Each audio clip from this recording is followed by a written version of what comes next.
Okay, let's talk for just a minute about breaking through plateaus. And by that I mean enrollment plateaus in your studio. If you're stuck at a certain number, how do we get through that and push to the next level? Depending on where you're at in your studio business development, how we push through the plateau changes pretty significantly. I'll share that with you in just a second. But I had a couple of conversations recently with a few different studios in our higher level mastermind program that have recently gotten stuck at a plateau and are interested in pushing past it, even though they are still more profitable at that plateau than they were with the same number of students enrolled in the past. And if you're optimizing your tuition rates and asking people to make large commitments, asking people to make down payments, that's a very common scenario eventually to find yourself in.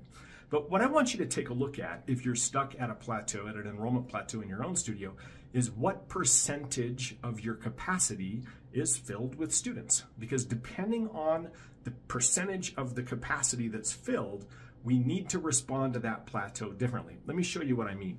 So let's say that you have a studio that has capacity to have 100 students in it. So you look at your schedule, you can only fit 100 people on that schedule, and then you're 100% full. Well, 80% capacity would then be 80 students.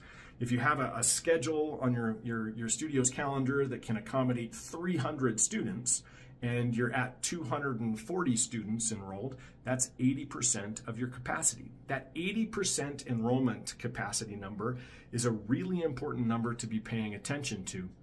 And the reason for that is because once you get to that 80% number, as you approach it and go beyond 80% enrollment capacity, it becomes just as hard to fill that last 10 or 20% of your studio as it did to fill the first 80%.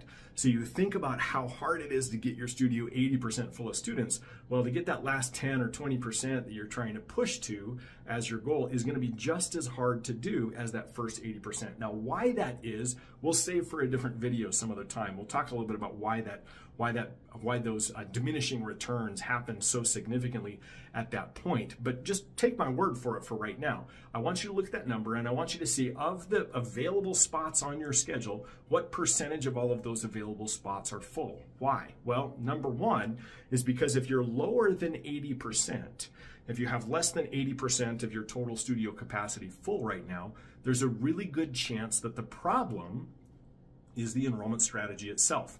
It's the marketing and sales piece that needs to be tweaked and fixed, okay? Now, if you are at 80% or close to 80% and also stuck at a plateau, there's a really good chance that what we need to do instead is increase the capacity of the studio. Now, what does that mean? Well, there's several responses to this, and I'm happy to chat with any of you individually if you have more questions, if this sounds like something that applies a little bit to your studio. But generally, we're looking for ways to increase the number of students or number of class spots that we can accommodate in our business. And like I said, so let's say you have 300 spots available and 240 of them are full. Well, you can try and get 60 more students enrolled, but it's going to be just as hard to enroll those last 60 as it was to enroll the first 240 of those students. It just gets harder as we get closer to 100% capacity. So instead what we do is we take that number and we say, okay, well, how can we make the capacity of the studio 350 students or 400 students? And then we go fill that to 80% capacity, and that is significantly easier to do than trying to have a program that's literally 100% full.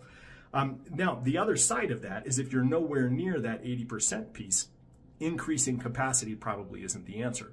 We need to make sure that your website is a lead generating machine. We need to make sure that those leads are getting nurtured and enrolled the right way, that you're not trying to do direct enrollments right off your website like most studios are trying to do. It's a different strategy at that point than it is once you hit 80% capacity.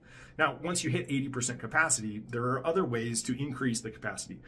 Daytime classes is a great one. We know that we can get daytime classes for adults and preschool kids to work really, really well if you're following the right systems on that. Another option, of course, is to open an additional location or an annex location.